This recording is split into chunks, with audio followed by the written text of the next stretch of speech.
ভাবুন তো, একটা যুদ্ধ যা শুধু রণাঙ্গনে নয়, ইতিহাসের আড়ালেও লড়া হয়েছিল। যদি সেই যুদ্ধে আসল নায়কেরা হতেন এমন সব নারী, যাদের গল্প দশকের পর দশক চুপচাপ চাপা পড়ে আছে। আসুন জানি সেই অজানা বীরত্বগাথা, বাংলাদেশের নারী মুক্তিযোদ্ধাদের।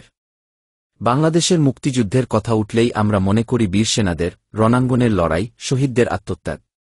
কিন্তু খুব কমই বলা হয় সেই নারীদের কথা, যারা কখনো হাতে অস্ত্র তুলে নিয়েছেন, কখনো ছিলেন গোয়েন্দা, কখনো বা ছিলেন মুক্তিযোদ্ধাদের আশ্রয়দাত্রী। তাদের অবদান ছাড়া হয়তো স্বাধীনতার গল্প পূর্ণ হতো না। মুক্তিযুদ্ধ চলাকালে অসংখ্য নারী সরাসরি অংশ নেন সশস্ত্র যুদ্ধে।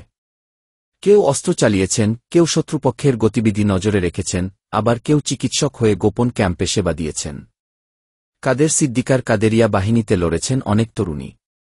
অনেকেই গোপনে তথ্য সংগ্রহ করে পৌঁছে দিতেন মুক্তিবাহিনীর হাতে।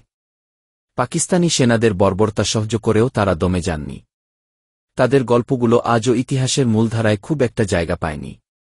অথচ তাদের অবদান বাংলাদেশের স্বাধীনতার মানচিত্রে স্থায়ী হয়ে আছে। কেন তাদের নাম হারিয়ে গেল? হয়তো কারণ তারা নারী, আর ইতিহাসের পাতা বরাবরই পুরুষতান্ত্রিক দৃষ্টিকোণ থেকে লেখা হয়েছে।